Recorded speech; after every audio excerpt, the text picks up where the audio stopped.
अस्सलाम वालेकुम मोअज़्ज़िज़ ख़वातीन व हज़रात, प्रोग्राम हस्बे हाल के साथ मैं हूँ आपका मेज़बान अली मुमताज़। नाज़रीन, हमने हमेशा यही सुना है कि मौसीकी रूह की ग़िज़ा है, लेकिन मौसीकारों को हमने बेचैन देखा है। जो नए मौसीकार हैं, गाने बनाने वाले हैं, वो अपने हुलिये और अपने गाने के स्टाइल को लेकर बेचैन दिखाई देते हैं। लेकिन ये बात समझ से बाहर है कि जो रिवायती मौसीकार हैं, आखिर वो क्यों बेचैन हैं? ये जानने के लिए हम बढ़ते हैं अपनी म्यूज़िक एकेडमी और उनसे मालूम करते हैं। सावन की भीगी रातों में, सावन की भीगी रातों में, जब फूल खिले बरसातों में, जब छेड़े सखियां बातों में, मैनू याद तेरियां आउंदियां ने, मैनू याद तेरियां आउंदियां ने, मैनू याद। मैं सदके जावां, इंज दियां यादां आउंदियां ने, उहदे कोल टुर क्यों नहीं जांदे? उत्थे जाण दी किहड़ी टिकट लगदी है? अल्लाह वालों बारिशां होणी डईयां ने, कमीज ला के नंगी पैरी बाहर निकलो ते पानी च किसे नंगी तार नूं हथ लाओ, बाकी काम तार कर छड्डेगी। जान तो पहले परचून वाले का हिसाब कर देना, मगरों साडे मथे ना लग जावे। पुत्र ने तुहाडे ही मथे लगना है, मैं रजिस्टर च ना ही तुहाडा लिखाया है। Excuse me. जी बेटा। बाबा जी, आपके मुंह से ये पोएट्री अच्छी नहीं लगती। क्यों जी? इसलिए कि हर बरसात ते तुहाडी वेड़े दी कंध डिगदी है ते हर वारी कंध थले आंदे आंदे बचदे ने, और फिर नंगे वेड़े विच बह के कह रहे होंदे ने, दीवार क्या गिरी मेरे कच्चे मकान की, लोगों ने मेरे सेन से रस्ते बना ली। और नैशो, और मैं अपने अच्छे दिनों नूं याद कर रहे हैं, और जदों दा मैं इत्थे आया, मेरे चंगे वेले दे चंगे दिन पता नहीं कित्थे चले गए।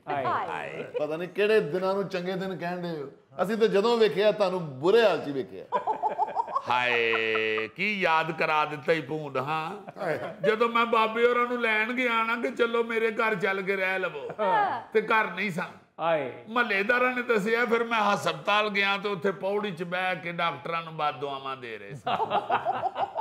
क्यों ना देंदा बददुआवां? ओ तेरी चाची नूं नहीं सी मिलन देंदे, ओ अंदर दाखल सी। पौड़ियां च बह के बाबा जी डॉक्टरां नूं बददुआवां दे रहे ने, ते डॉक्टर बाबा जी नूं कोई 100 दे रहा है, कोई 50 दे रहा है, कोई 20 दे रहा है। यार क्यों तंग करते रहते हो बाबा जी को? ओ सरकार, तुसी देखो तो सही ना, असीं खिदमतां कर करके मर गए हैं ते ओ पुराने दिनां नूं याद करन दे ने। रब जाणदा, हुण ते बड़ी अच्छी हालत च बैठे जे। अगर तुसी इन्हां दा माजी वेखिया हुंदा ना ते तुसी बिल्कुल यकीन कर लैंदे कि शायर ने इन्हां दे हवाले नाल लिखिया सी, याद माजी अजाब है या रब, छीन ले मुझसे हाफजा मेरा। हुण ते असां इत्थे ले आके कोई खिदमत कीती है 4 दिन, टुकर पानी खवाया ते होश फड़ी ने, वरना घर बैठे रब जाणदा इंज लगदा सी कि सारे बकरे वेच गए ने ते इक्को रह गया। उस्ताद मोहतरम, जे चंगी खुराक दा ए नतीजा है ते इन्हां नूं वापस उत्थे ही छड्ड आओ। या समय करी छड्डण, महल्ले वाले सोटियां लैके मेरे मगर दौड़े ने। मैनू याद है जदों बाबा जी इत्थे पहली बारी आए सी ना, मेरे कोलों वेखे नहीं सी जा रहे। उदों पुत्र तेरियां अखां खराब सी। अली मुमताज साहब, आप यकीन करें, जब मैं बाबे को यहाँ लेके आया उदों भलवान होरां ने वड्डा कुत्ता रखे है। वो कुत्ते ने बाबे नूं वेखिया, अजनबी आदमी, वो फुल तेज दौड़दा आया। मैं कह लो भाई बाबा लगा गया जी। कोल आके उन्हें थोड़ी देर बाबे नूं सूंघिया ते सॉरी करके वापस चला गया। ले सॉरी करके चला गया? केड़ा एडा पढ़िया लिखिया कुत्ता पहलवाना ने रखिया सी। बाबा जी, अभी मैंने इनको मना किया था कि आपको तंग ना करें, बल्कि वजह भी पूछी थी कि आपको क्यों तंग करते हैं। वो तो बाज नहीं आए, पर आप मुझे बताएं ये आपको तंग क्यों करते हैं? होते असल च मेरी जवानी याद करके जेलस हुंदे आ। मैं पुत जैसी पौश जिंदगी गुजारी है, मैं हुण तेनू की दसां। ऐसी पौश 5 साल तो ये रूह पोष रहे हैं। मैं ना जी पौश लाइफ ते बाबा जी दी जवानी च ऐसी सी, एडे एडे कालरां वाली बाबे ने शर्ट पाई हुंदी सी। अज जिड्डे कजले बकरे दे कन्न नहीं हुंदे, ओडे ओडे बाबे दे शर्ट दे कालर हुंदे सन। ते फुੱਲ ते एडा एडा वड्डा हुंदा सी, जिड्डा पिंड दी रजाई ते नहीं हुंदा। ਥੱਲੇ ਬਾਬਾ ਜੀ ਨੇ ਹਾਏ ਖੱਟੇ ਰੰਗ ਦੀ ਪੈਂਟ ਪਾਈ ਹੁੰਦੀ ਔਰ ਕੱਪੜੇ ਇੰਗਲਿਸ਼ ਪਾ ਕੇ ਤੇ ਇੱਕ ਤਾਰੇ ਨਾਲ ਗਲੀਆਂ 'ਚ ਮੰਗਦੇ ਹੁੰਦੇ ਸੀ। ਉਧਰੋਂ ਗੁਲੂਕਾਰ ਆਲਮਗੀਰ ਮਸ਼ਹੂਰ ਸੀ ਤੇ ਉਧਰੋਂ ਗੁਲੂਕਾਰ ਰਾਗੀਰ ਮਸ਼ਹੂਰ ਸੀ। ਹਾਏ ਪੁੱਤ ਮੈਨੂੰ ਕੀ ਆਲਮਗੀਰ ਸਾਹਿਬ ਯਾਦ ਕਰਾਤੇ, ਮੇਰਾ ਬੜਾ ਵਕਤ ਗੁਜ਼ਰਿਆ। ਕੀ ਉਹਨਾਂ ਨੇ ਕਹਾ, ਮੈਨੇ ਤੁਮਾਰੀ गागर से कभी पानी पिया था, प्यासा था मैं याद करो, मैंने तुम्हारी गागर से कभी पानी पिया था, प्यासा था मैं याद करो। हाय वो तो ये गाते सन ना जी, ते बाबा जी गलियां च हर बूहे के गाते सन, मैंने तुम्हारे घर से एक दिन रोटी खाई थी, भूखा था मैं याद। तेरियां खैरा बच्चिया मेरे तेरियां खैरा, जिंदा रह तू तेरियां खैरा। इस गल्लों बाबा जी पौश जिंदगी कह रहे ने कि इन्होंने 2 साल गड्डियां दी पौशिश भी की थी। मैं ना जी ऐसी पौश जिंदगी, एक बारी बीमार होए ने ते डॉक्टर ने कहा बाबे वो सेब खाया करो, ते एडे सस्ते सेब किधरों मंग के ले आए ने कि घर आके जेड़ा सेब कटिया वो विचों काना ही निकले। मैं क्या बाबा जी सारे ही काले सेब ले आए हो? कहंदे काला कोलू है। फिर बाबे ने सेब नहीं खाता, सेब की फोटो जेब च रख ली। डब्बे खां तेरे ते आ सेब दा साया होना ही। बाबा जी तुसी पौश जिंदगी नहीं गुजारी, हौश पौश जिंदगी गुजारी। माशाल्लाह सारी पौश जिंदगी इन्होंने एक डंडे वाले साइकिल ते कड्डी जे। बाबा जी ये आपके हवाले से कैसी बातें कर रहे हैं? पुत्र मैनू नहीं पता ये किहड़े वाकिया दीयां गल्लां करदे, मैनू ते कुछ नहीं याद पता। जी जी बाबा जी डायमेंशिया का शिकार हो चुके हैं। पिछले दिनों शनाख्ती कार्ड बनवान गए ने, उन्होंने कहा आपका नाम क्या है, तो कहते ने लाल अमरूद। क्या बात कर रहे हैं आप? बाबा जी इस उम्र में डायमेंशिया हो जाता है, कुछ ज्यादा बड़े मसले की बात नहीं है। शाबाशी। अब बीमारी मैनू पुत्र वो लवाओ जिहड़ी मैनू याद हो जाए। ये किहड़ी बीमारी है वैलेंशिया? बाबा जी वैलेंशिया नहीं, डायमेंशिया। डायमेंशिया डायमेंशिया दरअसल मुख्तलिफ बीमारियों का मजमुआ है जिससे आपके जहन पर फर्क पड़ता है, बातें भूल जाते हैं, यानी कि याददाश्त कमजोर हो जाती है, तबीयत में चिड़चिड़ापन आ जाता है और सोचने समझने की सलाहियत मुतासिर होती है। लो ये तो फिर पिछले 50 साल तो डायमेंशिया का शिकार ने। बिल्कुल याददाश्त बाबे होरां दी शुरू तो ही ऐसी जे कि महल्ले च पुछदे फिरदे हुंदे सन भाजी साडा घर किहड़ा है, ते जदों घर पड़ जाना ते चाची होरां नूं कहना भैणा तू मेरी बीवी ते नहीं। ते चिड़चिड़े इहो जे एक बारी दो तरह दा नाना बू मैं तुहाडीआं लत्तां घुੱਟਦੇ ਆ, ਉਹਨੂੰ ਕੋ ਕਹਿੰਦੇ ਨੇ ਛਿੜ ਕੇ ਨਹੀਂ ਪੁੱਤਰ ਗਲਾ ਘੁੱਟ ਦੇ। ਉਹਨੇ ਫਿਰ ਅੱਧਾ ਵਿੱਚ ਹੱਥ ਪਾ ਲਿਆ। ਉਥੇ ਅੱਲਾ ਦਾ ਸ਼ੁਕਰ ਹੈ ਉਹਦਾ ਪਿਓ ਉੱਤੋਂ ਆ ਗਿਆ, ਨਹੀਂ ਤੇ ਨੀਲੇ ਹੋ ਗਏ। इस हादसे तो बाद फिर बाबा जी कोलों नैत सैन भट्टी साहब का गाना नहीं गाया गया। वो क्यों? वो बहुत ऊंचा गाते थे ना। अच्छा यार सुनो, ये डायमेंशिया को लेकर एक बड़ी दिलचस्प तहकीक है बरतानिया में हुई, और वो तहकीक के मुताबिक जो हमें पता चला है उससे बाबा जी को बड़ा फायदा होगा। अच्छा जी? जी, और वो इस तरह से कि तहकीक में पता चला है कि मौसीकी सुनने से जो डायमेंशिया के मर्ज में मुब्तला लोग हैं उनका जहनी दबाव, उकताहट, बेचैनी, बेसुकूनी ये सब कम होगा। और साथ में जो अहम बात है वो ये है कि चूंकि मौसीकी के जरिए होगा तो इसमें खर्चा भी नहीं है। लो जी फिर बाबा जी ने एक छोटा जिहा अस्पताल बना के दियो। जैसे बाबा जी मौसीकार ने, इन्होंने तो थे MS लग जाना। मेरी सुनी गई मेरी सुनी गई जे, मुंह मिठा करा दे, मुंह मिठा करा दे। ला जी डायमेंशिया ठीक हो जाना और बाबे नूं शुगर हो जानी। वाह वाह वाह वाह, ਇਹਦਾ मतलब फिल्मां च बिल्कुल ठीक विखांदे सन कि बुढ़ापे च बंदा जवानी दा गाना गा रहा है।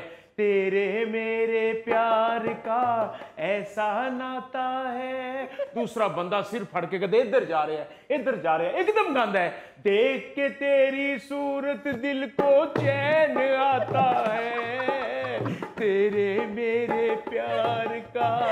बस बस बेटे, हस्पताल बनाना पेगा। और मैं माफी चाहता हूँ, सीनियर डॉक्टर वहां मैं हूँ। वाह अब पुत्र तेरे नालों सीनियर मैं आ, सीनियर डॉक्टर मैं होवांगा। मेरे पास तो इंग्लिश इंस्ट्रूमेंट है, मैं तो वहां सर्जन लग जाऊंगा। मैनू फिर उसे न्यूरो सर्जन ला देना।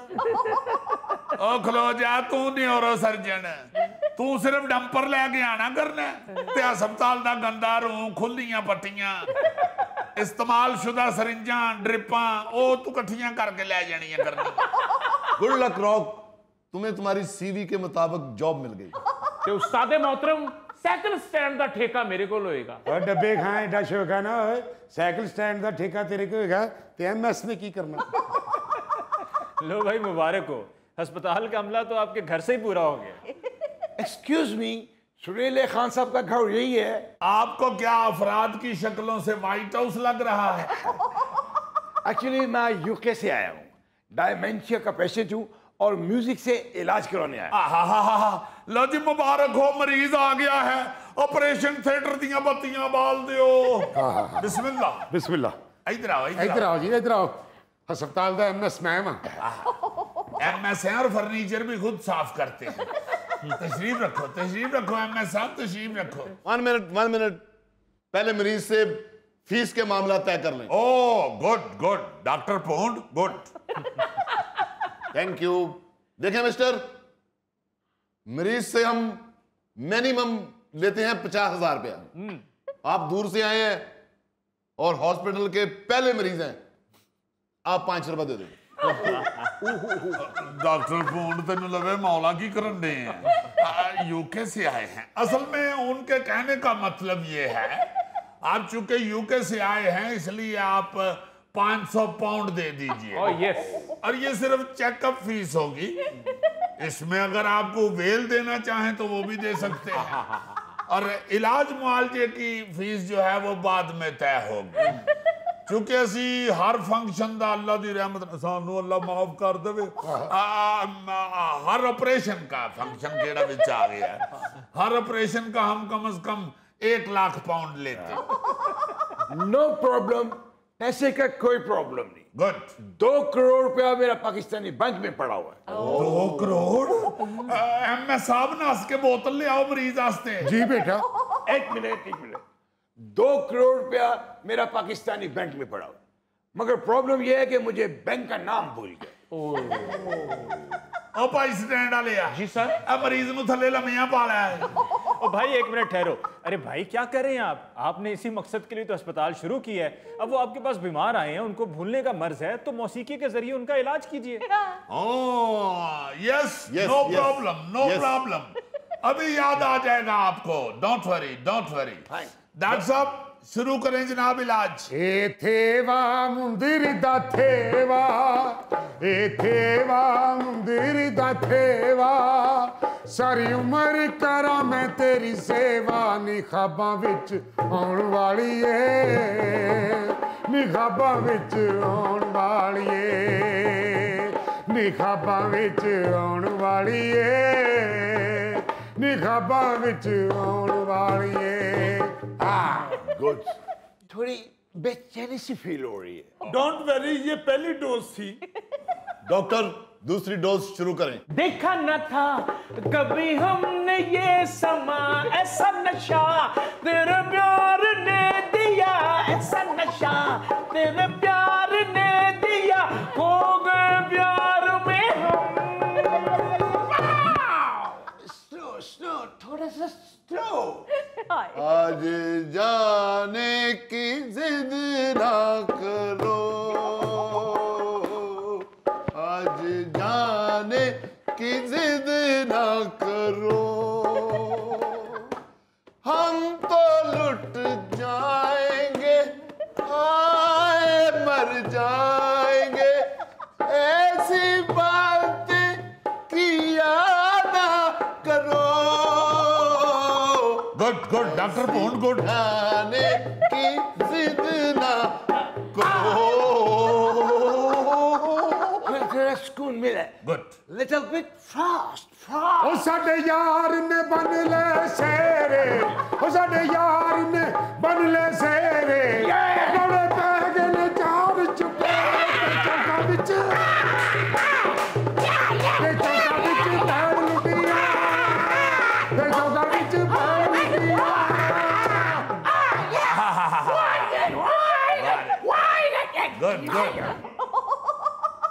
गुड डॉक्टर तरसे खान, वेल डन। ले आओ जी 500 पाउंड दियो। कौन सा 500 पाउंड? कहाँ से दूं 500 पाउंड? मुझे तो बैंक का नाम याद नहीं आ रहा। ਉਹ ਤੈਨੂੰ ਲਵੇ ਮੌਲਾ 5 ਡਾਕਟਰਾਂ ਨੇ ਰਲ ਕੇ ਤੇਰਾ ਇਲਾਜ ਕੀਤਾ ਤੇ ਤੈਨੂੰ ਫੇਰ ਨਹੀਂ ਯਾਦ ਆ ਰਿਹਾ ਬੈਂਕ ਦਾ ਨਾਮ। ਓਏ ਹੁਣ ਸੋਖੀ ਨਾ ਕਰ, ਤੇਰੀ ਖੈਰ ਹੋਵੇ। ਮੈਂ ਤੇ ਤੇਰੇ ਐਡਵਾਂਸ ਨਾਲ ਨਵੀਂ ਮੋਟਰਸਾਈਕਲ ਲੈਣ ਦਾ ਵੀ ਪ੍ਰੋਗਰਾਮ ਬਣਾ ਲਿਆ। मैंने आपसे इलाज नहीं करवाना, मेरा एडवांस वापस करो। ਹਾਏ ਹਾਏ ਉਹ ਕਿਹੜਾ ਐਡਵਾਂਸ ਤੈਨੂੰ ਲਵੇ ਮੌਲਾ ਨੇ ਦਿੱਤਾ ਕੀ ਹੂੰ? मेरा 10 लाख वापस कर दो, वरना मैं पुलिस को बुला लूंगा। 10 ਲੱਖ? ਉਹ ਮਰੇ ਤੂੰ ਤੇ 10 ਰੁਪਏ ਦੀ ਹਲੇ ਪਰਚੀ ਨਹੀਂ ਬਣਾਈ ਤੇ 10 ਲੱਖ ਕਿਹੜਾ ਹੈ? ओहो अंकल, आप यहाँ बैठे हुए हैं। मैं कब से आपको ढूंढ रहा हूँ। शुक्र है आपके फोन की लोकेशन ऑन थी तो मैं यहाँ तक पहुँच गया, वरना कहाँ ढूंढता आपको। अल्लाह खैर करे। तुसी कौन साहब हो जी? ये मेरे अंकल है जी, यूके से आए हुए हैं, तो इनका जरा ज़हनी तवाज़ुन ठीक नहीं है, ये यहाँ पे आ गए हैं। चले अंकल। नो, पहले मेरा एडवांस वापस लेके दो, इनसे 20 लाख रुपए लेके दो मुझे। ਉਹਨੇ 10 ਲੱਖ ਸੀ ਤੇ ਹੁਣ 20 ਕਰ ਲਿਆ ਸੂ। ਉਹ ਲੈ ਜਾ ਪੁੱਤਰ ਇਹਨੂੰ ਇੱਥੋਂ। आ जाए अंकल, मैं ले लेता हूँ इनसे। आ जाए। पहले इनसे मेरा 30 लाख रुपए वापस लो। ਬਸ 10 20 ਤੇ ਹੁਣ 30। ਉਹ ਪੁੱਤਰ ਉਹ ਫਟਾਫਟ ਲੈ ਜਾ ਇਹਨੂੰ, ਅੰਗਰੇਜ਼ ਸਾਡੇ ਤੇ ਕਰਜ਼ਾ ਵਧਾਉਣ ਦੇ ਆਈ। चले अंकल। नो, पहले इनसे मेरा 40 लाख रुपए वापस लेके दो। ਉਹ ਲੈ ਜਾ ਇਹਨੂੰ, ਲੈ ਜਾ, ਸਾਡਾ ਹਸਪਤਾਲ ਵਕਵਾਨ ਲੱਗਾ ਹੀ। मेरा 50 लाख रुपए वापस लेके दो। ਹੁਣ 50 ਲੱਖ ਹੋ ਗਿਆ ਜੀ। चले अंकल। ਲੱਗਦਾ ਜਿਹੜਾ ਗੁਆਚੇ ਬੈਂਕ 'ਚ ਇਹਦਾ 2 ਕਰੋੜ ਰੁਪਏ ਨੇ ਸਾਡੇ ਕੋਲੋਂ ਪੂਰਾ ਕਰਕੇ ਜਾਣਾ ਹੈ। ਚਲੋ ਸ਼ਾਬਾਸ਼, ਚਲੋ। ਹਾਏ ਹਾਏ ਅੱਧਾ ਘੰਟਾ ਇਹ ਮਰੀਜ਼ ਹੋਰ ਰਹਿੰਦਾ ਤੇ ਹਸਪਤਾਲ ਦੇ ਸਾਰੇ ਡਾਕਟਰ ਵੀ ਪਾਗਲ ਹੋ ਜਾਣੇ ਸਨ। ਇਹ ਬੂਏ ਤੇ ਜਾਂਦਾ ਕਰੋੜ ਤੇ ਆਪੜ ਗਿਆ ਜੈਸੇ। ਲਓ ਉਹ ਦਫਾ ਕਰ ਪੁੱਤਰ ਉਹਨੂੰ, ਇਹਨਾਂ ਗੱਲਾਂ ਨੂੰ ਛੱਡੋ। ਡੱਬੇ ਖਾਂ ਜੀ ਉੱਥੇ ਪੁੱਤਰ ਫ੍ਰਿਜ ਦੇ ਵਿੱਚ ਚਿੱਟਾ ਚੌਂਸਾ ਪਿਆ ਹੀ, ਠੰਡਾ ਹੋ ਗਿਆ ਹੋਣਾ, ਉਹਨੂੰ ਕੱਟ ਕੇ ਲਿਆ ਮੇਰੇ ਵਾਸਤੇ। ਕਿਹੜਾ ਚੌਂਸਾ ਜੀ? ਉਹ ਪੁੱਤਰ ਜਿਹੜਾ ਫ੍ਰਿਜ 'ਚ ਪਿਆ ਹੈ। ਉਹ ਕਿਹੜਾ ਫ੍ਰਿਜ ਬਾਬਾ ਜੀ? ਸਾਡੇ ਘਰ ਤੇ ਫ੍ਰਿਜ ਨਹੀਂ ਗਾ। ਔਰ ਰਾਤੀ ਤੁਹਾਡੀ ਚਾਚੀ ਨੇ ਫ੍ਰਿਜ 'ਚ ਚੌਂਸਾ ਰੱਖਿਆ ਹੈ। ਅੱਲਾ ਖੈਰ ਕਰੇ। ਕਿਹੜੀ ਚਾਚੀ? ਚਾਚੀ ਤੇ ਫੌਤ ਹੋ ਗਈ ਏ। ਅੰਕਲ, ਮੈਨੂੰ ਲੱਗਦਾ ਮਰੀਜ਼ ਜਾਂਦਾ ਸਾਡਾ ਬਾਬਾ ਪਾਗਲ ਕਰ ਗਿਆ ਜੀ। और यार एक मिनट, बाबा जी ये कौन से चौंसे की आप बात कर रहे हैं? ਚਿੱਟਾ ਚੌਂਸਾ ਜਦ ਵੀ ਖੜ ਸੀ, ਚਿੱਟਾ ਚੌਂਸਾ ਜਦ ਵੀ ਖੜ ਸੀ, ਨਹੀਂ ਖਵੇਂਦਾ ਢੋਲੇ ਕੁਲੜ ਸੀ, ਨਹੀਂ ਖਵੇਂਦਾ ਢੋਲੇ ਕੁਲੜ ਸੀ। ਚਿੱਟਾ ਚੌਂਸਾ ਜੇ ਨਾ ਖਵਾਸੀ, ਚਿੱਟਾ ਚੌਂਸਾ ਜੇ ਨਾ ਖਵਾਸੀ, ਮੁੜ ਮੈਂ ਆਖਾਂਗਾ ਕਿ ਦੀ ਮਾਂ ਨੂੰ ਮਾਸੀ। ਹਾਏ ਚਿੱਟਾ ਚੌਂਸਾ ਖਾਣਾ ਔਖਾ, ਚਿੱਟਾ ਚੌਂਸਾ ਖਾਣਾ ਔਖਾ, ਜਿੰਨਾ ਮਹਿੰਗਾ ਇਹ ਲਿਆਉਣਾ ਔਖਾ, ਜਿੰਨਾ ਮਹਿੰਗਾ ਇਹ ਲਿਆਉਣਾ ਔਖਾ। ਚਿੱਟਾ ਚੌਂਸਾ ਮੁਕਤ ਖਾਣਾ, ਚਿੱਟਾ ਚੌਂਸਾ ਮੁਕਤ ਖਾਣਾ, ਭਾਵੇਂ ਹਫਤਾ ਪਵੇ ਫ੍ਰੀ ਚ ਗਾਣਾ, ਭਾਵੇਂ ਹਫਤਾ ਪਵੇ ਫ੍ਰੀ ਚ ਗਾਣਾ। ਚਿੱਟਾ ਚੌਂਸਾ ਜਦ ਵੀ ਖੜ ਸੀ, ਚਿੱਟਾ ਚੌਂਸਾ ਜਦ ਵੀ ਖੜ ਸੀ, ਨਹੀਂ ਖਵੇਂਦਾ ਢੋਲੇ ਕੁਲੜ ਸੀ। ਚਿੱਟਾ ਚੌਂਸਾ ਸੀ ਲੁਕਾ ਕੇ ਰੱਖਿਆ, ਚਿੱਟਾ ਚੌਂਸਾ ਸੀ ਲੁਕਾ ਕੇ ਰੱਖਿਆ, ਮੈਨੂੰ ਸ਼ੱਕ ਪੈਂਦਾ ਭੂੰਡ ਖਾਨ ਚੱਕਿਆ, ਮੈਨੂੰ ਸ਼ੱਕ ਪੈਂਦਾ ਭੂੰਡ ਖਾਨ ਚੱਕਿਆ। ਚਿੱਟਾ ਚੌਂਸਾ ਜਦ ਵੀ ਖੜ ਸੀ, ਚਿੱਟਾ ਚੌਂਸਾ ਜਦ ਵੀ ਖੜ ਸੀ, ਨਹੀਂ ਖਵੇਂਦਾ ਢੋਲੇ ਕੁਲੜ ਸੀ, ਨਹੀਂ ਖਵੇਂਦਾ ਢੋਲੇ ਕੁਲੜ ਸੀ। नाज़रीन, इसके साथ ही लेते हैं एक ब्रेक, मिलते हैं ब्रेक के बाद। बूए गैरां दे वखाए ने केड़ी गलती हुई है जालिम। यार ब्रेक ले लो, गलत गा रहे हैं।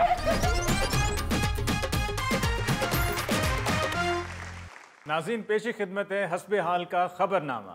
ख़वातीन और हज़रात, न्यूज़ जेम्स बॉन्ड 0092 आपके लिए एक हंसी का गोलगप्पा लेके आया है।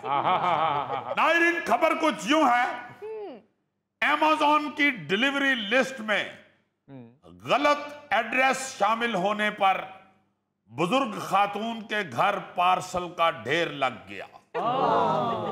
गाड़ियों के पुर्जे और सीट कवर्स के पार्सल इतने ज्यादा हो गए कि गैराज से गुजरना मुश्किल हो गया। गैर मतलूब और मुफ्त पार्सलों से तंग खातून ने शिकायत दर्ज करवा दी। ये क्या किस्सा है जी?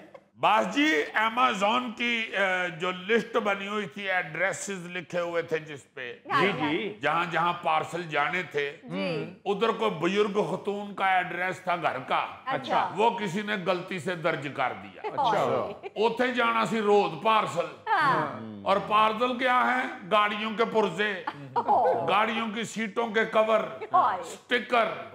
अब रोज धड़ाधड़ पार्सल जाने शुरू हो गए अम्मा वड्डी दे घर। अम्मा बेचारी परेशान, मैं केड़े कबाड़िए का काम शुरू कर बैठी। बस वो काफी दिनों बाद एक और पार्सल लेके आए हैं, तो अम्मा बाहर सीढ़ी पे बैठ के गा रही थी, केड़ी गलती होई ये जालिम, क्यों इत्थे ढेर लाए नी, मेरे बूए बंद कराए नी, केड़ी गलती होई ये जालिम। अजीजी, ये तो खबर कैलिफोर्निया की सुना रहे हो और गाना मंसूर मलंगी का। कैसा नॉन आर्टिस्टिकल इंसान है। मंसूर मलंगी साहब एक इंटरनेशनल लेवल के गुलकार हुए। क्या बात है। उथे अम्मा ने किधरे उन्होंने गाना सुन लिया होगा, उसने सोचा होगा कि ये सिचुएशन पे फिट बैठता है, इसलिए यही गा लेती हूँ। मैं तो उस वक्त से ये सोच रहा हूँ कि शुक्र है अमेरिका था। अगर इस तरह की गलती पाकिस्तान में कोई अगर कर बैठता, डाक वाला या पार्सल कंपनी वाला, तो उस बंदे ने जाके शिकायत ही नहीं सी लानी, उन्हें चुप करके माल सटाई जाना सी, तो उन्हें अपने गराज दे विच ही दुकान खोल लेनी सी, और धड़ाधड़ उन्हें पैसे वटने शुरू कर देने। 3 कुछ साल बाद पार्सल कंपनी को आगे किसी ने शिकायत करनी थी कि भाई जी साडा माल नहीं आ रहा, तुसीं किधरे गलत ते नहीं सटा रहे। उन्नी देर नूं साडे पाकिस्तानी भरा ने पुराना मकान बेच के ते किसी अच्छे इलाके च कोठी ले ली होनी। यार कैसी बेवकूफ़ी की है उस कंपनी ने। बस जी, उस खातून ने जब शिकायत की तो पता चला कि किसी सेलमैन ने उस लिस्ट में खातून का एड्रेस गलती से शामिल कर दिया था। तो Amazon वाले जेड़े ने उन्होंने धड़ाधड़ फिर माल उधर भेजना शुरू करता। लेकिन अब ये खबर में लिखा था कि कंपनी ने कहा है कि हम तकलीफ के लिए माजरत खा हैं। अच्छा। और आइंदा माँ जी इंशाल्लाह आपको मंसूर मलंगी साहब का गाना गाने की जरूरत नहीं पेश है। इस पे भी अम्मा लड़ पड़ी। अम्मा दी मैं पहले एडी मुश्किल पूरा गाना याद किया। अजीजी, वो सेलमैन मेरे घर का एड्रेस लिस्ट में नहीं शामिल कर सकता? नहीं, वैसे तुम भज नस करके तो शामिल करवा लो, क्योंकि माशाल्लाह तुम तो पुर्जों के बीच में बैठे हुए जचोगे भी बड़े। क्या फजूल बात कर रहे हैं भाई, एक गलती हो गई है उससे तो सरीहन उससे गलती करवाए हम। ये इस तरह की गलती से किसी वक्त बड़ी खतरनाक सिचुएशन भी बन जाती है। हाँ जी। आपको एक और खबर सुनाऊंगा, उस पे आप यकीनन लोटपोट होंगे। अच्छा जी। हाँ, एक इसी तरह ना जी कोई महकमा था नजायज तजावजात हटाने वाला। अच्छा। वो जिस तरह इधर नहीं LDA वाले निकल पड़ते जी, और जहाँ जहाँ गलत गाड़ियाँ गलत दुकान बनी हो वो आके बलडोजर चला देते हैं। हाँ जी। उसी तरह आप हैरान होंगे सुन के कि अमेरिका की रियासत अटलांटा में एड्रेस गलत लिखने में गलती हुई है बस। अच्छा। तो एक औरत बेचारी, एक घर था उसका, वो निकल के सैर करने कहीं गई हुई थी दूर इलाके में। अच्छा। सैर तफरी के लिए नहीं बंदा 3-4 दिन के लिए जाता। जी। उसी तरह वो बेचारी गई हुई थी। अच्छा। पीछे से अमेरिका के LDA वालों ने उसका मकान ढा दिया। वो अम्मा बेचारी 3-4 दिन बाद वापस आई है। अच्छा। आके उसने गड्डी सड़क पे पार्क की है, अपना गड्डी में से पर्स निकाला है और घर की चाबी निकाल के तो वो बेचारी फिर कितनी देर चाबी घुसेड़ने वाला सुराख ढूंढती रही। और रास्ते में गुजरते हुए बंदे हंसना शुरू हो गए कि अम्मा और को मक्खी फड़न रही। फिर अम्मा बेचारी एकदम खलोती, उन्हें फिर पर्स चो ऐनक कड्डी। अच्छा। ऐनक कड के उन्हें लाई है तो उन्हें क्या, हाँ इतने तो बुआ ही कोई नहीं, तो मैं चाबी कितने लाऊं डई। उसने फिर केस कर दिया उस महकमे पे। उसने कहा कि मुझे जुर्माना दो, अब मेरा घर ढाण दा भी ते दोबारा बनाने दा भी मैनू पूरा बिल दिओ, नहीं तो मैं तुहानू छड्डना नहीं। उन्होंने अम्मा नू बड़ा डराया डरूया। उन्हें कहा ना पैसे मैं पूरे लांगी, हुण मैं तुहानू छड्डांगी नहीं, केस मेरा बल्कि बहुते पैसे दिओ मैनू। तुहाडा बेड़ा तर जाए, मैं किन्नी देर इंज करदी रही हां। महल्ले वाले जिहड़े देख रहे सन की सोच रहे होणगे, और अम्मा बेचारी सैर तो आई है तो पागल हो गई। फिर वो अम्मा भी बेचारी ढेर पे बैठ के गाना शुरू हो गई, केड़ी गलती होई है जालम, क्यों इत्थे ढेर लाए नी, मेरे बूए क्यों ढाए नी, केड़ी गलती होई है जालम। यार ये तो बहुत बड़ी खतरनाक गलती है। हाँ जी, वो पता ये चला खबर की तफसील से जी जी कि कोई ऐसा घर था, वो घर वालों ने किसी कंपनी को अपना घर जो है ना वो मिसमार करने के लिए राब्ता किया। अच्छा। तो उसने जो उनका मुलाजिम था ना, वो उधर कंपनी में नंबर लिखवाने के लिए गया ना, तो इनके घर का नंबर था 119। अच्छा। तो वो जिसने लिखा था उसने लिख दिया 191। उन्हें क्या दो एक इकट्ठे चंगे नहीं लगते, उन्हें एक चौक के इधर कर देता। अच्छा, इसी तरह का एक वाकया 2016 में ऑस्ट्रेलिया के शहर सिडनी में भी पेश आया था। वहां घर की बजाय ना जी, घर के बाहर लगे हुए लेटर बॉक्स के ऊपर गलत एड्रेस लिखा हुआ था। अच्छा। इसी तरह ही ढान किसी और दा घर आए ने ते ढा ओदा गए ने। वो बेचारा तो दफ्तर में बैठा हुआ था। वो महल्ले में से किसी ने उसे फोन करके बताया कि तुम्हारे घर के बाहर एक क्रेन खड़ी है और वो तुम्हारा घर गिरा रही है। उन्हें बेचारे ने उस वेले पेन सुटिया, मेई नू ठुड्डा मारिया तो नसिया उतो। लेकिन जब घर पहुंचा तो उधर घर था ही नहीं। उस बंदे ने भी फिर बेचारे ने उथे गली च बह के कितनी देर गाया, केड़ी गलती होई है जालिम। बस उस बंदे ने कोई बोल गाया तो उसके बाद वो बलहोश हो गया था। उसके बाद हमसाए ने उसके पास खड़े होके तो गाना शुरू कर दिया, मुसीबत ते मर्दा ते पैंदी रहिंदी है। अजीजी क्या ये भी मंसूर मलंगी है? नहीं, ये सिद्धू समोसे वाले का है। ओ भाई, सिद्धू मूसे वाला। हाँ, सिद्धू मूसे वाले का है। अच्छा, एक और खबर सुनोगे तो इस पे तो आप यकीनन हंस हंस के पोट लोट हो जाएंगे।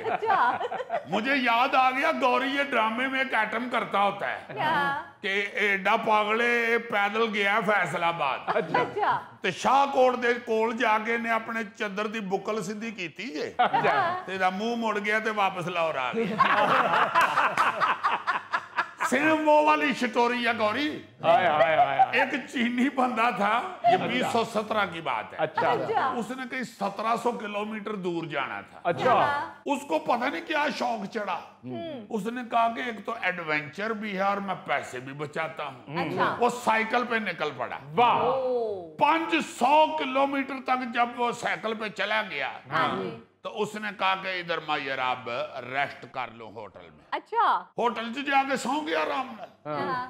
सवेरे उठ के तैयार श्यार होके बाहर निकले है ना, तो उसने कोई एड्रेस पूछा तो उन्हें पता लगा कि मैं गलत सड़क ते चढ़ गया, जाना उधर सी ते आ इधर गए।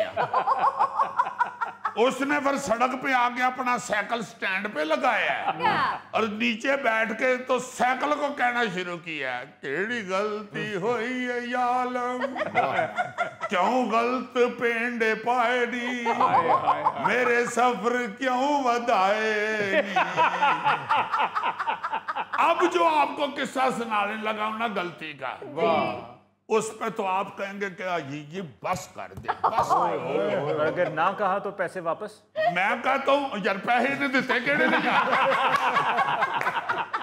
ये 2020 का वाकया है। अच्छा। इंडोनेशिया में ना जी को बारात गई, उन्होंने गूगल मैप के ऊपर लोकेशन लगाई, वो किधर गलत पिंड ला बैठे। वो वहां पे पहुंचे हैं तो उनको घर नजर नहीं था आ रहा। फिर एक जगह पे उन्होंने देखा कि बत्तियां बुत्तियां लगी ने, वालियां कुर्सियां पे कहे हुई है। वो घर में घुस गए, उन्होंने भी सारों ने इस्तकबाल किया। हैरान होंगे आप सुन के कि उधर किसी बच्ची की मंगनी हो रही थी, ये शादी के लिए बारात लेके आए। उन्होंने सोचा कि मंगनी हो रही है तो ये लड़के वाले बड़ी गल है भाई, पूरा टोल टमका लेके पहुंचे। उन्होंने बिठू लिया। जब नकाहान साहब आगे हुए तो उन्होंने कहा जी नकाह शुरू करिए। वो लड़की के बाप ने कहा जी आप तो मंगनी के लिए आए थे, नकाह का तो हमें आपने नहीं कहा हुआ, आपने तो मंगनी के लिए कहा हुआ है। उधर फिर जब गुफ्तगू शुरू हुई है, आहिस्ता आहिस्ता बातें खुली हैं, तो उनको पता चले कि भाई जी असी ते जंज लैके गलत घर च आ गए हैं, ये तो किसी होर बच्ची दी मंगनी है, ते असी ते ब्याह करने वास्ते आए सी। वो फिर जिहड़ा नाल नकाह खां आया सी ना, उस बेचारे ने फिर एकदम रजिस्टर थल्ले सुट के ते गाना शुरू किया, केड़ी गलती हुई है जालिम, क्यों इन्हें बंदे बुलाए ने, बुए गैरां दे वखाए ने, केड़ी गलती हुई है जालिम। यार ब्रेक ले लो, गलत गा रहे हैं। नाज़रीन इसमें लेते हैं जी एक और ब्रेक, मिलते हैं ब्रेक के बाद। जब वलीमे की रोटी खुलती है तो तुम्हारा बाप ही टॉपर होता है, या फिर मोहल्ले में दूध की सबील लगे तो तुम्हारा बाप ही टॉपर होता है।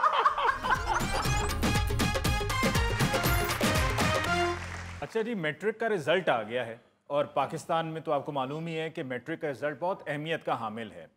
अक्सर बच्चों के घरों में या तो बुजुर्गों की एक दूसरे को मुबारकबादों की आवाज़ें सुनाई दे रही होती हैं या फिर बच्चों की चीखने की, क्योंकि बच्चों के वालिदैन खास तौर पे मैट्रिक के इम्तिहान में कम नंबरों पे किसी भी सूरत समझौता करने को तैयार नहीं होते। समझौता तो बड़ी बात की चीज है ना जी। कम नंबर सुनने को भी तैयार नहीं होते। क्योंकि स्यापा ये है यहाँ पे कि यहाँ तालीमी और बाद तालीमी मामलात में मैट्रिक को बुनियाद समझा जाता है, इसलिए ये जोर होता है भाई मैट्रिक बहुत अच्छे नंबरों में होना चाहिए।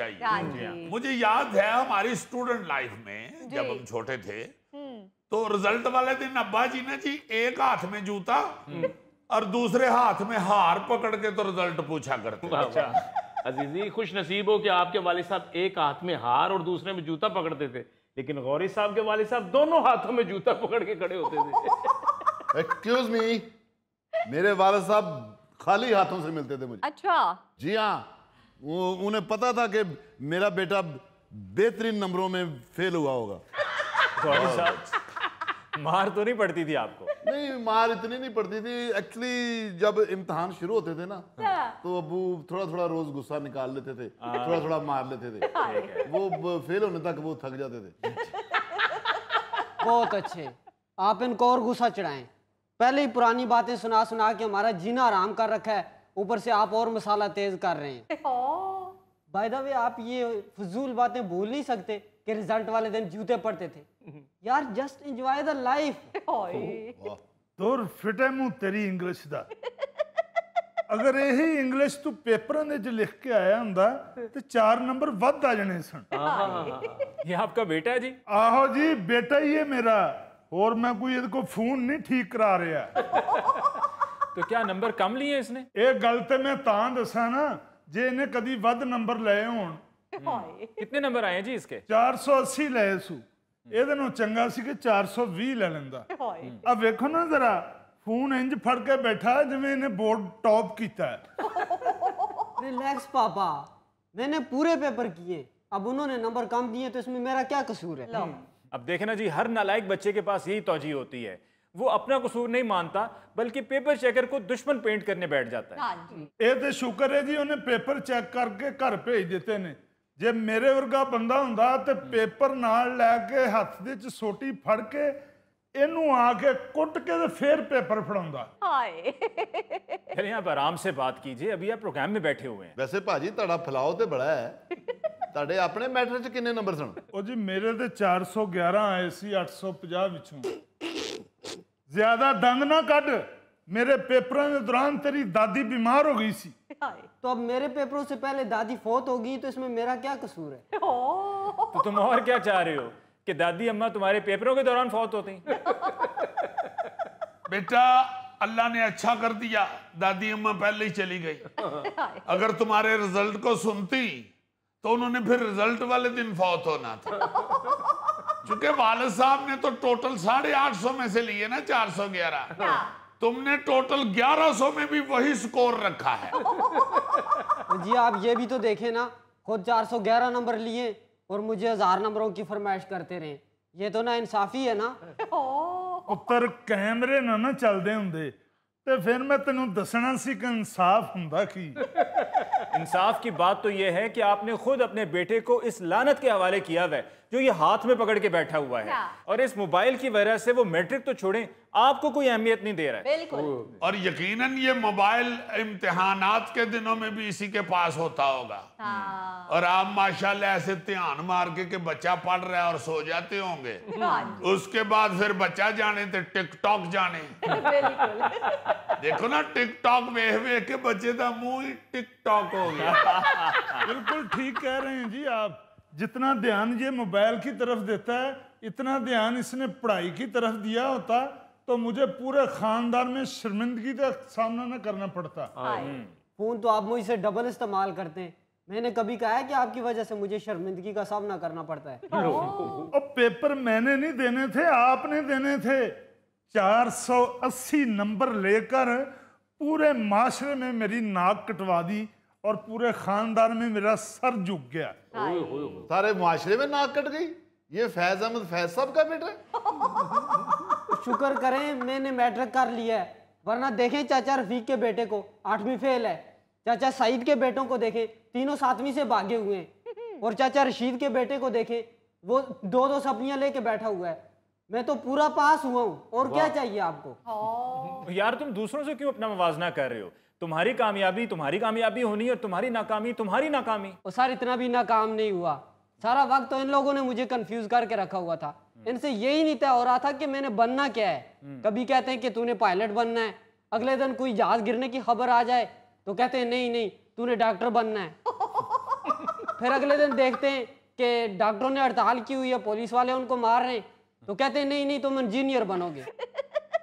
बेटा ये तुम्हें गलत कहते रहे हैं, इंजीनियर बनो डॉक्टर बनो, इनको कहना चाहिए था बंदे बनो। और चलो जी ये कुछ बन जाता, इससे तो कुछ बना ही नहीं जाता, इसने तो मेरी इज्जत का मलीदा बना दिया। हाँ वाकई ये एक बहुत बड़ा मसला है कि हमारे यहाँ वो वालिदैन जो कम पढ़े लिखे होते हैं वो बाहर से किसी से कुछ सुनकर आते हैं और फिर घर आकर बच्चों को वही कहना शुरू कर देते हैं। कभी कहते हैं फलां चीज बन जाओ, कभी कहते हैं कि फलां बन जाओ, और बच्चा इस नतीजे में कंफ्यूज हो जाता है। हाँ ये बेचारा मुझे भी बाहर बैठा बता रहा था, मैंने इससे पूछा है, मैंने कहा बेटे इतने थोड़े नंबर? कहता जी कंफ्यूज किया हुआ है अब्बा जी। मुझे कहते हैं कि बेटे तुमने बस पुलिस ऑफिसर बनना है। तुम्हारे दादा की बड़ी ख्वाहिश थी कि कोई बच्चा पुलिस ऑफिसर बने। तो कहता है मैंने कहा दादाजी का तो सुना है वो चोरियां करते थे। तो आगे से कहते हैं कि बेटा इसीलिए वो चाहते थे कि कोई बच्चा पुलिस में होना चाहिए। फिर कहता है फिर कुछ दिनों के बाद शुरू हो गए कि बेटे तुम्हें मैंने वकील बनाना है। मैंने कहा जी वकील क्यों बनाना है? कहते बेटे हमारा वो जो जमीन का पिंड वाली का मुकदमा चल रहा है ना, वो मुझे वकील बड़ा ढिला मिला हुआ। मुकदमा तो मुझे लग रहा है कि अभी 25-30 साल और चलना है, इसलिए मैं चाहता हूँ तुम खुद ही वकील बन जाओ। बहुत अच्छे, आप उसको वकील बनाना चाहते हैं, हालांकि बच्चा आपका कील जैसा है। सर जी ऐसी बकवास कर रहा है। जब ये छोटा सा था उस वक्त मैं कहता रहा हूं कि डॉक्टर बने, अब बड़ा हो गया, डॉक्टरों का वक्त गुजर गया, अब मैं कहता हूँ चलो पायलट ही बन जाए। नहीं, डॉक्टरों का क्यों वक्त गुजर गया है? अब कौन सा गले में इन्फेक्शन हो जाए तो पानों सिगरेटों की दुकान पे जाके कहते हैं एंटीबायोटिक पान दे दें। अब भी कोई बीमार होता है तो डॉक्टर के पास ही जाता है। बिल्कुल बिल्कुल। आप असल में वो बच्चा जो कह रहे हैं ना वो सही कह रहा है। आप कोई अहम खबर सुनते हैं या कोई अहम बंदा देखते हैं तो आप सोचते हैं कि एंजदा हो जाए ना मेरा मुंडा तो ठीक है। मैं तो बच्चे की सेहत देख के ये सोच रहा हूँ कि इसके बाप ने ये भी इसको कहा होगा कि बेटा कहीं तुम सील कुकुड़ बन जाओ ना। बस ये रोजाना मुझे कुछ ना कुछ बैठ के बनाते रहते हैं। यार इसमें हर्ज वाली क्या बात है? वो तुम्हारे वालिद हैं, और वालिदैन चाहे पढ़े लिखे ना हों, अनपढ़ हों, कमज़ोर हों, पैसा भी भले पास ना हो, लेकिन उनकी ये ख्वाहिश होती है कि उनके बच्चे पढ़ लिख कर जिंदगी में कुछ बने। बिल्कुल सही कहा आपने। मेरे वालिद साहब की ख्वाहिश थी कि हमारा बच्चा पुलिस ऑफिसर बने। हेलो, और फिर किसी सियाने बंदे ने उन्होंने समझाया कि भाजी इन्हू पुलिस च ना कराना, सारे चोरां दा कादे दे नालों वड्डा हुंदा है। तो बस जी, किसी बाप की ख्वाहिश पूरी हो जाती है, किसी की नहीं होती। मेरे वालिद साहब ने कहा था तुम दानिश्वर बनो, मैं बन गया। माफ कीजिएगा, आपने अपने बच्चे पर जो बेजा प्रेशर डाला हुआ है कि कभी कहते हैं ये बन जाओ, कभी कहते हैं वो बन जाओ, इस सब को खत्म कीजिए और उसे सिर्फ इतना कहिए कि अपनी तालीम पर तवज्जो दे और मेहनत करे। बिल्कुल सही। अब बिल्कुल, और दूसरा ये भी कहना छोड़ दें कि फलां के कितने नंबर हैं, फलां के बेटे ने देखो कितनी पोजीशन ले ली है, फलां का बेटा इतने नंबर लेके फर्स्ट आ गया है। ये चीजें ना करें, उसके दिमाग पे प्रेशर ना डालें। बिल्कुल। पहले उसका बेचारे का कुकड़ के मगज जैसा मगज है। और वाकई बच्चे का सर छोटा है, पफ बड़ा है। तो सर पहले कितनी देर तक ये अपना प्रेशर ही मुझ पे डालते रहे कि मैंने स्कूल में टॉप किया था। वो तो एक दिन पुराने कागजों में मुझे इनकी सनद मिल गई मैट्रिक की, तो वरना मैंने तो यकीन कर लिया हुआ था कि मेरे बाबा टॉपर है। बेटा काश कहीं तुम इम्तहानों से पहले प्रोग्राम में आ जाते ना, तो फिर तुम्हें बताते कि तुम्हारा बाप किस किस चीज में टॉपर है। जब वलीमे की रोटी खुलती है तो तुम्हारा बाप ही टॉपर होता है। या फिर मोहल्ले में दूध की सबील लगे तो तुम्हारा बाप ही टॉपर होता है। यार आपके शो में मैं बच्चे को समझाने के लिए लाया हूँ, आप उल्टा उसकी हौसला अफजाई कर रहे हैं। नाज़रीन, इसके साथ ही लेते हैं एक और ब्रेक। मुलाकात होगी ब्रेक के बाद। अब जामनों के दरख्त ही बहुत कम हो गए हैं, बहुत कम हो गए, कहीं कहीं अब नजर आते हैं। बिल्कुल। अच्छा यार, मैं एक बात सोच रहा था अली साहब जी, कि अब जामन के दरख्त नहीं इतने नजर आते। मैं ऐसे ही एक देखा मैंने नीचे से, वो भी सड़क पर्पल हुई थी जी जी, तो मैंने बड़ा मजा लिया कि यार इस तरह सड़क के ऊपर जामनू बिखरे हुए या सड़क इस तरह जामन कलर की हुई तो हर तकरीबन मोहल्ले में हर सड़क के ऊपर ऐसा कहीं ना कहीं दरख्त जरूर होता है। बिल्कुल सही। बिल्कुल। अब जामनू के दरख्त ही बहुत कम हो गए, बहुत कम हो गए, कहीं कहीं अब नजर आते हैं। बिल्कुल। वरना मुझे याद है कि हर मोहल्ले में लाजमन जामनू का दरख्त होता था। जी बिल्कुल। मैं सोच रहा था कि याद माजी के हवाले से आज ये बात जरूर करें कि ये जो जामन के दरख्त हैं वो कहाँ चले गए। अच्छा, फिर वो मोटे जामनू अब बिल्कुल ही नहीं नजर आते, वो छोटे देसी जामनू ही नजर आते हैं ज्यादातर। जी जी जी। वो जो मोटे जामन होते हैं वो अब लोगों ने बड़े बड़े फार्म हाउस में अपने प्राइवेट लगाए हुए हैं। जी जी। मगर आम सरकारी सड़कों के ऊपर बेशुमार जामन, ये हमारे लाहौर का जो कैनाल रोड है जी, इसके ऊपर है अभी भी जामन। अच्छा, और वहाँ पौड़ी भी लगी होती है, लोग वहीं तोड़ तोड़ के बेच भी रहे होते जी, हैं। ठेका होता है ना, वो तो सरकारी ठेका होता है, वो दरख्तों का ठेका हो जाता है। वो जामुन बेचने वाले जो हैं वो ला के सीढ़ी लगा के तो उतार रहे होते हैं। तेरा की मतलब है तू करो सीढ़ी ले गया मैं तो मुफ्त तोड़ लवे किसी को कोट ना खा बवी। अच्छा, ये बेरी के दरख्त भी सिर्फ महलों शल्लों में ही नहीं, गलियों में ही नहीं, जी जी। ये बार जीटी रोड पे निकलते थे तो बेशुमार बेरियां लगी होती थी। जी। टाली का तो हमने कई दफा जिक्र किया है कि जो शीशम टाली जिसे हम कहते हैं पंजाबी में, वो तो बिल्कुल खत्म हो गई है, वरना वो भी टाली भी भरी होती थी और ये बेरियां बड़ी नजर आती थी। कई बार हम सफर के लिए निकलते थे तो छोटे बच्चे या खवातीन बेरी के दरख्त को देख के तो रुक जाती थी। लाजमन उन्हें उतो बेर खा के ही अगे जाने।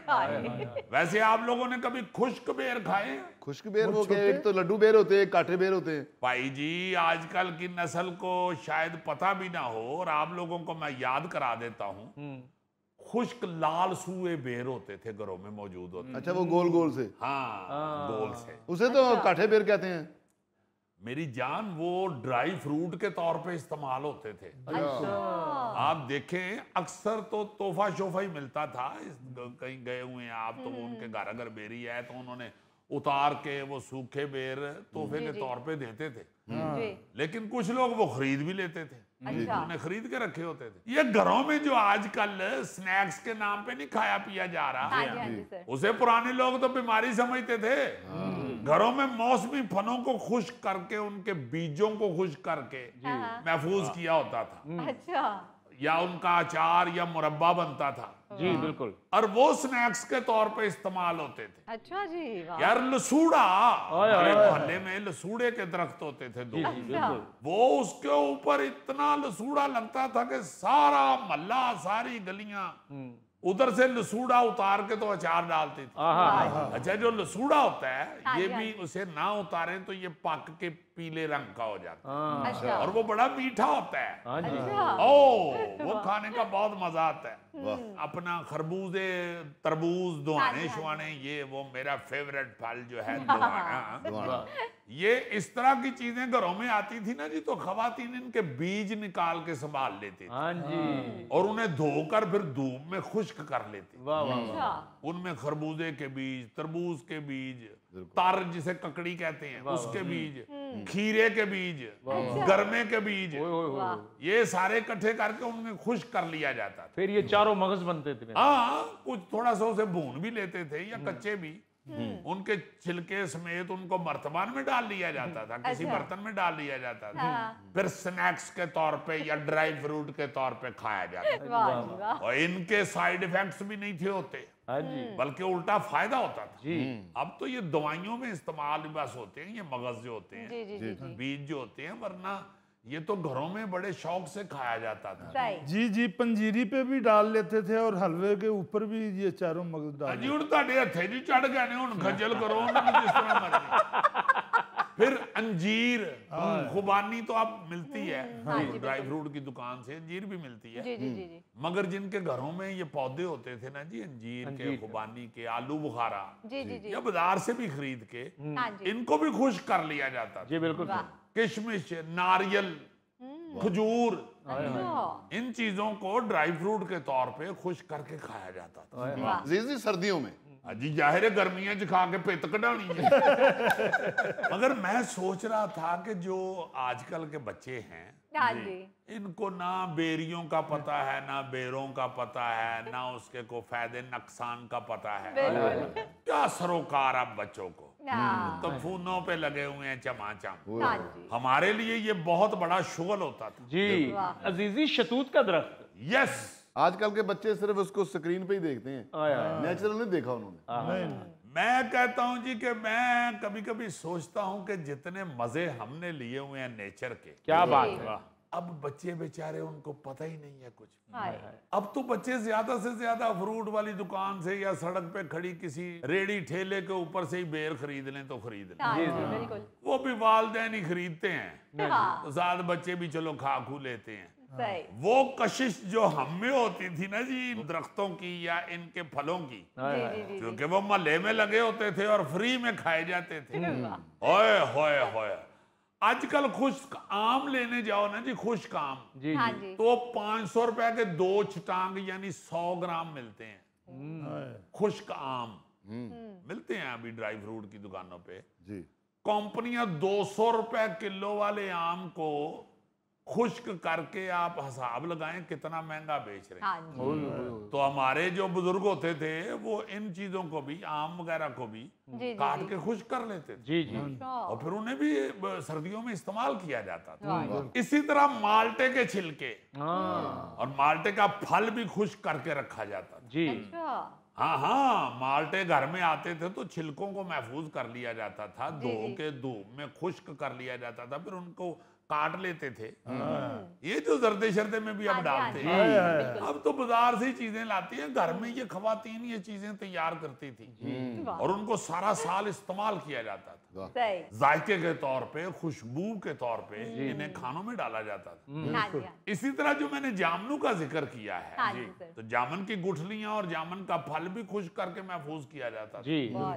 इसके बारे में तो पूरी दुनिया को मालूम है कि मैदे के जो मरीज हैं या शुगर के जो मरीज हैं उनके लिए ये बड़ी फायदेमंद चीज है। अच्छा, अब मैं देखता हूं कि इस तरह की चीजें जो है ना, अगर बच जाएं या थोड़ी सी ढीली हो जाएं तो वो जाया हो जाती है। हाँ जी, बिल्कुल सर, फेंक देते हैं लोग। जी जी जी। हमारे बुजुर्ग ऐसे नहीं थे करते, वो तो हर चीज को इस्तेमाल में लाते थे। वाह।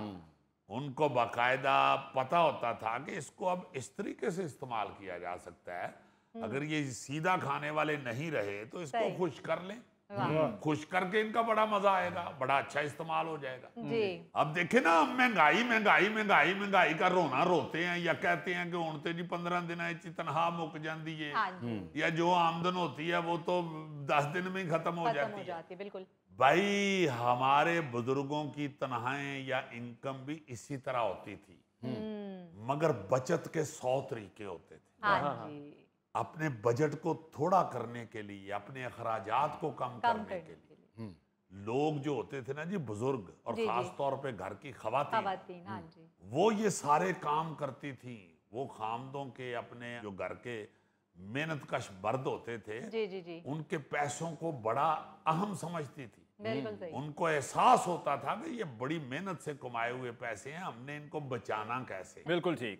नाज़रीन, इसके साथ ही आज के प्रोग्राम हस्बे हाल का वक्त खत्म हुआ चाहता है। अपने मेज़बान अली मुमताज़ को दीजिए इजाज़त। अल्लाह निगहबान।